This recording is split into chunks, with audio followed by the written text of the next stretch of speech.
Hey guys, Constance here from Cosmopolitan Cornbread.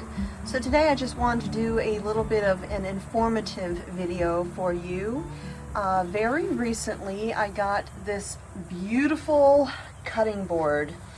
This was custom made for me by a local artist. I will link them down below so that you can find them if you're interested. I had them make this cutting board for me out of walnut, and it is solid wood. It's 1.5 inches thick. It is just beautiful. I wanted a dark wood. I have lots of wood cutting boards, but I didn't have anything that was dark wood. And the way he made this is there's part of the tree that's called sapwood, and it's a little bit of a lighter wood.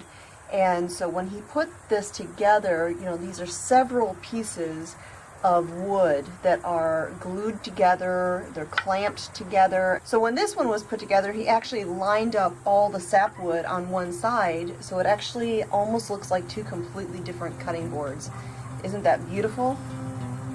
And once it is dry, they usually leave it for a couple of days to dry. It is run through a planer, and it is just smoothed down beautifully. Now, I had posted a picture of this on Instagram a while back, and when I did, I had several people asking me about information as far as how you would care for and maintain a cutting board like this. So very simply, cutting boards like this, they are a little bit expensive, they do cost a little bit, but if you take good care of them, they will last you forever. I mean, they will just last for years and years and years.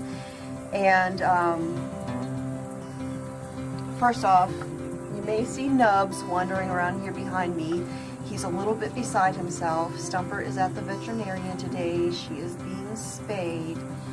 And so he is very confused as to why she's not around. And he's just looking for her.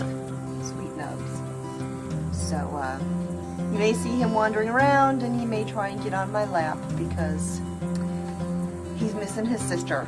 So, as I was saying, if you take good care of these solid wood cutting boards, they can last you a lifetime. Now, you do need to start with a good quality wood. You don't want pine or any kind of soft wood. You want a hard wood. And ideally, you want it butcher block. You don't just want a plank of wood, because planks of wood are just not as hard. They can't hold up to the abuse of being cut on. And so you want a good hardwood, and you want butcher block style, because it's made to last. So how do you take care of these? Well, first of all, when you are cutting on your board, believe it or not, you want your knives to be very sharp, because as many of you know, a dull knife is a dangerous knife. You have to put more pressure on the things that you are cutting. Putting more pressure can lead to accidents. And putting more pressure also causes you to impact your cutting board harder. That means you are more apt to put grooves and things like that in the surface. So you want a nice sharp knife that you don't have to put a lot of pressure on. That will be the first thing that will help preserve the surface of your cutting board. Now, I know that the experts say you should have cutting boards for meats and cutting boards for vegetables, and you should never mix the two. However, honestly, I use them for everything, and nobody in my house, nobody who has ever eaten from my kitchen, has ever gotten food poisoning of any kind. So I think it's just a matter of being clean. So that said, when I am using my cutting board, as soon as I am finished with it, right away I will clean it off. Now, if I'm just cutting some carrots or celery or whatever, I might just wipe it down with a damp rag. But if I am doing something like onions or garlic or meats, I will wash this with a damp soapy rag, immediately rinse it off, and dry it. You don't ever want to soak a wood cutting board. Think about what happens if you put a cold soda can on your end table. That moisture seeps into the wood grain, it damages it, it leaves a mark, and so soaking a wood cutting board in water is a sure way to damage it and ruin it. You don't want to do that. So you just wipe it down, rinse it quickly, and immediately dry it. Now to maintain the board, once you have washed it and it has dried off, you want to use an oil for your cutting board. Now you don't have to use this every single time. Hi, Thumper. You don't have to use this every time you use your cutting board, but if your cutting board, if the wood begins to look dry, it is dry, and your wood is thirsty, and your wood needs oil. Now I get this oil, it's cutting board oil. I get it from my local hardware store. It is a mineral oil, it's odorless, tasteless, and colorless, and it is perfectly safe to use on your cutting boards.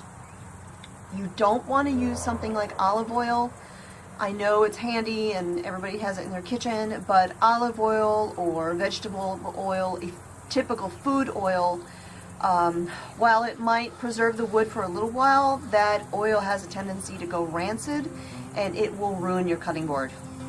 You don't want to do that. Use an oil, a mineral oil that is made for your cutting boards, made to keep it preserved and safe and all of that. Now one other thing that you need to know is over time your cutting board, no matter how you care for it, is eventually going to start getting grooves. It is going to get cut marks on that. So what do? You don't have to go buy another cutting board. I mean, you spent a lot of money on your good, beautiful walnut cutting board or whatever other cutting board that you happen to have. So if your cutting board starts getting grooves in it, starts getting banged up and looking rough, it's a very simple fix. Go to your toolbox or go to your local hardware store if you don't have any and get some very fine grit sandpaper. Now if you're not a handy person and you don't use sandpaper for things, think of the grit number as being similar to your thread count for sheets. The higher the number, the smoother it is, and that's how it is with sandpaper. The higher the grit, the smoother, the finer the paper. So you want to get a very fine sandpaper, and it'll probably even say right on the package, very fine. Get a very fine sandpaper, and you want to take it to your cutting board, but you want to go with the grain. With the grain means if you look at the wood, you will see there's lines in the wood. You want to go with the grain, so you want to go parallel to the lines in the wood. Just very gently, back and forth, nice and easy until that wood, that cutting board is nice and smooth. You don't want to go against the grain because it will not be as smooth as it's supposed to be. It's going to damage that surface. You want to go with the grain of the wood, back and forth until it's nice and smooth. Once it's smooth, wash it off, dry it off, and give it a nice coat of oil. And that's all you have to do. So that's about it. If you have a good quality hardwood cutting board and you take good care of it, maintain it, this thing will last you for years and years. So I hope that helps. For those of you who are wondering, that is about it. I'm going to give Nubs some attention since he is so terribly depressed and call this a vlog. So thanks for joining me today, you guys. If you have any other questions about cutting boards or anything like that, leave them in the comments down below and I will answer them. And like I said, I will leave a link for the artist who made this cutting board for me. Now they are local to me, however they will ship things that they make, and they make some pretty cool things besides just cutting boards, so you can check them out. This is not affiliated or anything like that. I just thought I would share their information. So that is it, you guys. Thanks for watching. My name is Constance. This is Cosmopolitan Cornbread. And until next time, love and blessings, you guys.